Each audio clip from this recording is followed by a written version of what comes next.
જિંદગીમાં કંઈ પણ તમે એટેમ્પ્ટ કરતા હો, કોઈ પણ સ્ટાર્ટઅપ હોય, બિઝનેસ હોય, ઇટ્સ ઓકે ટુ ફેલ. નિષ્ફળ જવું એ આપણો હક છે. તો મને બીજી એમની એક વાત યાદ છે કે ધોરણ 9નો ક્લાસરૂમ હતો. સાહેબ અમને અંગ્રેજી, અમને ભાષા ભણાવતા ત્યારે, અને ભાષામાં માર્ક્સ ન આવે એટલે ઓલું જે ક્લાસ ટોપર, મતલબ સ્ટાન્ડર્ડ ફર્સ્ટ આવવાનું જે સપનું હોય, ભાષામાં જ માર્ક્સ કપાઈ જાય, એટલે ભાષા ન ગમતી. પણ જે રીતે સાહેબે ભાષામાં રસ જગાવ્યો છે એ તમે જોઈ રહ્યા છો કે હજી સુધી ચાલી રહ્યો છે. તો સાહેબે એક ચિત્રની વાત કરી હતી, મને બહુ જ એ દિવસ પર્ટિક્યુલરલી બહુ જ વિવિડલી આઈ કેન રિમેમ્બર, કે એમણે એક ચિત્રનું વર્ણન કર્યું કે જેમાં 2 ચકલીઓ ઉડતી હોય અને 2 ઉડતી ચકલીઓની નીચે સ્લોગન લખેલું હોય, they can because they think they can.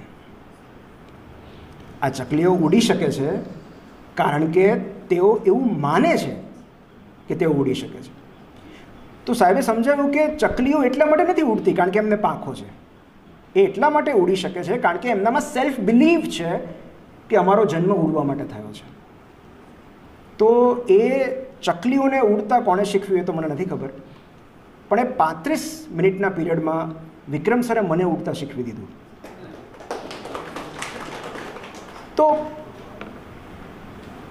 અંગ્રેજીમાં એક બહુ સરસ કહેવત છે કે I was born intelligent, education ruined me. હું જ્યારે જન્મ્યો ત્યારે બહુ જ બુદ્ધિશાળી હતો, પણ શિક્ષણે મને બરબાદ કરી નાખ્યો. આનું એકમાત્ર કારણ એ છે કે આપણે વિદ્યાર્થીઓને વિચારતા નથી શીખવતા.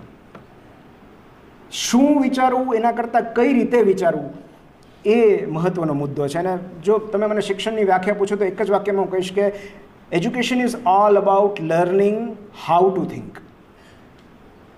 કઈ રીતે વિચારવું એ જ આઈ થિંક એજ્યુકેશનનું મેઇન ગોલ છે. એક બહુ મને સરસ નાનો એવી ઘટના પ્રસંગ યાદ આવે છે કે એક પ્રાથમિક શાળામાં એકવાર એક ડ્રોઈંગ કોમ્પિટિશન હતી અને એમાં બાળકો ચિત્રો દોરતા હતા, અને એમાં એક ચિત્ર બહુ વિચિત્ર હતું. એમાં એક છોકરાએ એક ગામ દોરેલું હતું, અમુક ઘર હતા અને ઘરની આજુબાજુ કાળો કલર કરેલો હતો અને ઉપર ચંદ્ર, તારા એવું બધું, એટલે ડાર્કનેસ હતી એ બાજુ. પછી એણે ખૂણામાં એક બીજું ઘર બનાવ્યું અને આજુબાજુ પીળો કલર કર્યો અને ત્યાં ઉગતો સૂરજ બતાવ્યો.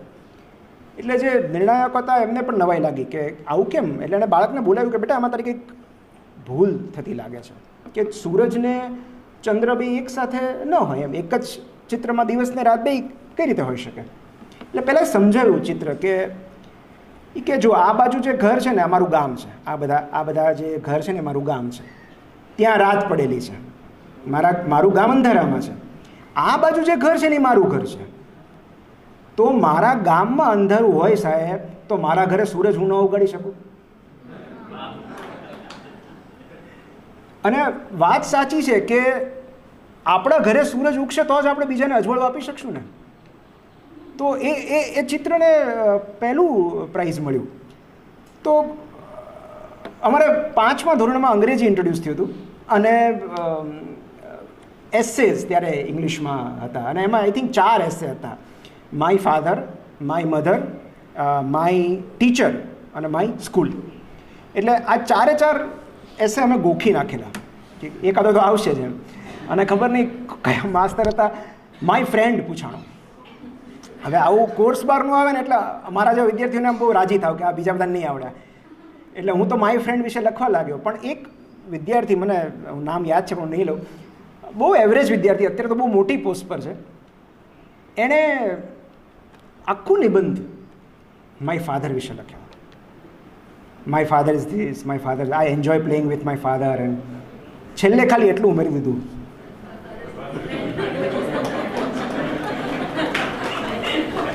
અને લોજિકલી ખોટો પણ નથી, તો માર્ક્સ આપવા પડે એને. તો આપણે આગળ અભિવ્યક્તિ તરફ જતાં પહેલાં એક છેલ્લી હું વાત મારે કહેવી છે કે મેં એકવાર એક શિક્ષકને પૂછેલું કે શિક્ષક કોને કહેવાય.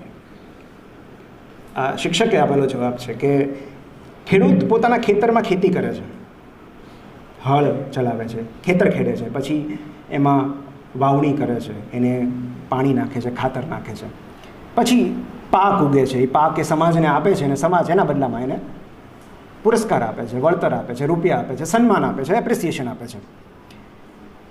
આપણે બધાને ખબર છે કે જે ઉગી શકવાની ક્ષમતા ધરાવતું હોય એવું કશું જમીનમાં નાખ્યું હોય તો એને વાવ્યું કહેવાય, નહીં તો એને દાટ્યું કહેવાય.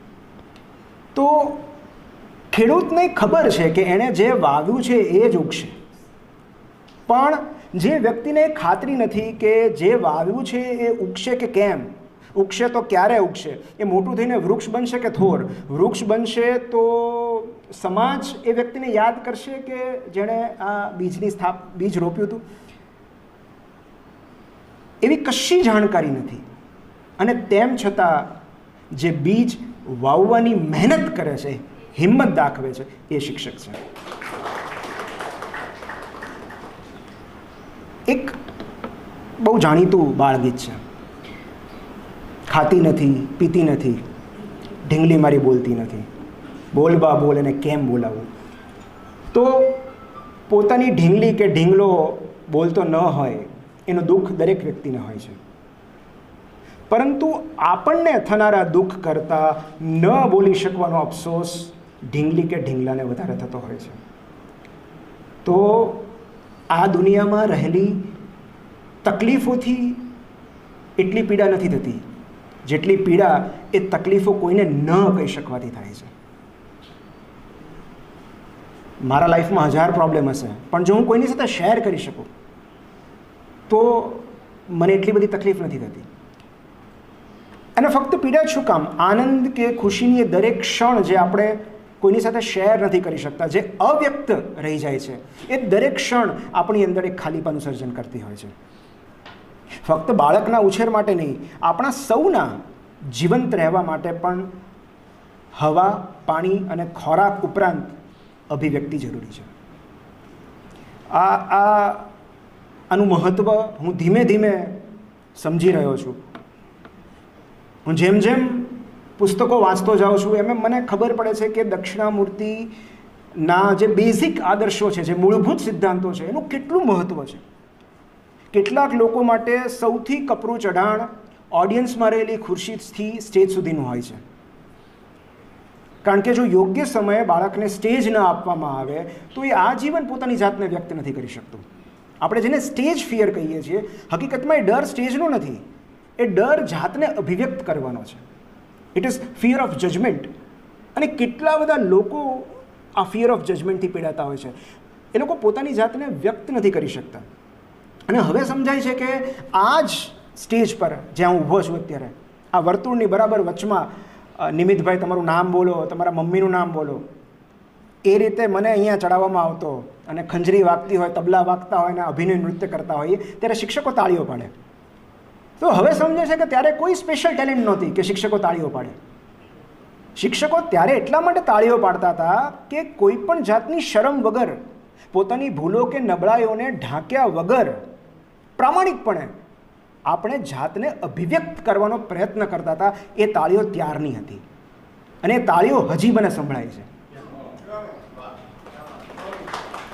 તો આ જે અભિવ્યક્તિ માટેનું પ્રોત્સાહન છે એ મને આ સંસ્થા તરફથી મળ્યું છે. સંસ્થા